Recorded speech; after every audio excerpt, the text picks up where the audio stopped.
नमस्कार श्रोते हो, रेडिओ जयंतच्या आनंदी कट्ट्यावर मी अनुराधा आपण सर्वांचं मनपूर्वक स्वागत करते.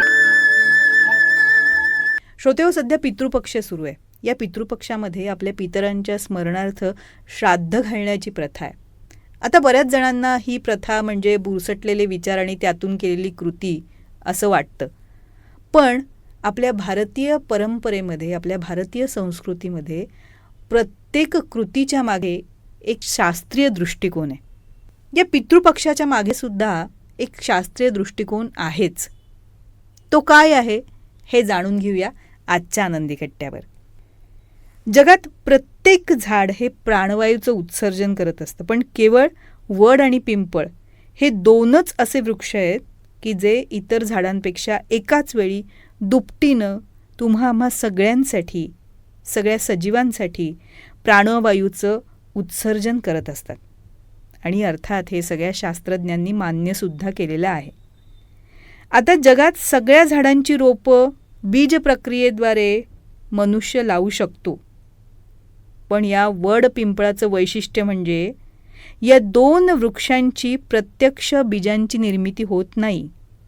या दोन्ही झाडांची कोमल अंकुर स्वरूपातली फळं जेव्हा फक्त कावळे खातात तेव्हा त्यांच्या पोटातच ही प्रक्रिया सुरू होते आणि ते जिथे विष्ठा टाकतात तिथे वड किंवा पिंपळ हे वृक्ष येतात.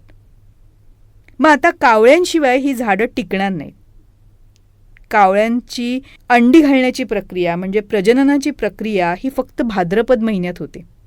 त्यामुळं त्यांना घराघरातून पोषक आहार या काळात प्रत्येक सुसंस्कारी मानवांनी दिला तर हे सृष्टीचक्र व्यवस्थित चालेल हे आपल्या पूर्वीच्या शास्त्रकारांनी जाणलं होतं. आपल्या संस्कृतीतले ऋषीमुनी हे अत्यंत बुद्धिमान आणि सखोल ज्ञानी होते, विद्वान होते. माणसाच्या आरोग्यासाठी ही दोन झाडं अत्यंत उपयोगी आणि आवश्यक आहे. म्हणून या वृक्षांचं संवर्धन होण्यासाठी कावळ्यांना पोषक आहार देण्याची प्रथा सुरू करण्यात आली. आपली पूर्वापार चालत आलेली जीवनशैली ही पर्यावरणपूरक आहे, शास्त्रावर आधारलेली आहे. फक्त ती समजून घेण्याची ना आपली कुवत असायला हवी.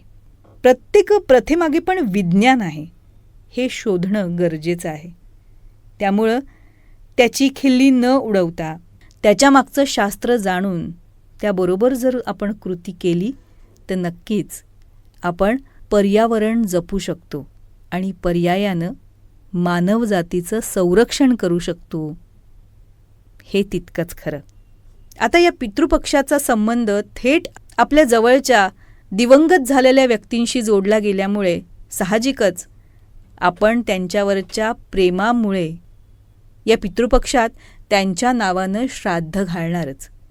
हे कदाचित त्यावेळच्या ऋषीमुनींना जाणवलं असेल आणि म्हणूनच त्या योगे का होईना आपण कावळ्यांना पौष्टिक आहार देऊ शकू असं त्यांना वाटलं असेल आणि म्हणूनच पितृपक्षामध्ये पितरांचं स्मरण करून श्राद्ध करण्याची प्रथा आणि तो एक काकघास देण्याची प्रथा पडली असावी.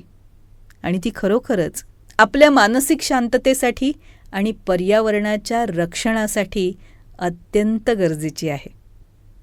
काय पटतंय ना? तर श्रोते हो, आजचा हा विचार तुम्हाला कसा वाटला याविषयी आम्हाला आपल्या प्रतिक्रिया जरूर कळवा. त्याचबरोबर रेडिओ जयंतनं चतुरस्त्र हा पॉडकास्ट सुरू केलेला आहे आणि या पॉडकास्टमध्ये प्राध्यापक, लेखक, कवी, नाटककार श्री रमेश कोटस्थाने यांच्याशी साधलेला दिलखुलास संवाद आपण बघणार आहात. या संवादाचे दोन्ही भाग आपण आपल्या चॅनलवर अपलोड केलेले आहेत, तेव्हा हे दोन्ही भाग जरूर बघा. ते तुम्हाला कसे वाटले याविषयीच्या प्रतिक्रिया नक्कीच आमच्या कमेंट बॉक्समध्ये लिहा. त्याचबरोबर श्री रमेश कोटस्थाने लिखित खुळा पाऊस या पुस्तकाचं अभिवाचन आपल्याला रेडिओ जयंतवर ऐकायला तर मिळेलच, पण त्याबरोबरच पूज्य साने गुरुजी लिखित श्यामची आई, पद्मविभूषण बाबासाहेब पुरंदरे लिखित राजा शिवछत्रपती या पुस्तकाचे दोन्हीही खंड, प्राध्यापक यशवंत पाठक लिखित मातीचं देणं, डॉक्टर शुभा साठे लिखित त्या तिघी, नर्मदा परिक्रमेच्या स्वानुभवांवर आधारित प्रभू पाठक लिखित बिल्वपत्र या दर्जेदार पुस्तकांचं अभिवाचनही आपण जरूर ऐका. आणि ते आपल्याला कसं वाटलं याविषयीच्या आपल्या प्रतिक्रिया आमच्या कमेंट बॉक्समध्ये नक्की लिहा. आणि हो, रेडिओ जयंत हे यूट्यूब चॅनल लाईक करा, शेअर करा आणि सबस्क्राईब करा. याचं सबस्क्रिप्शन फ्री आहे.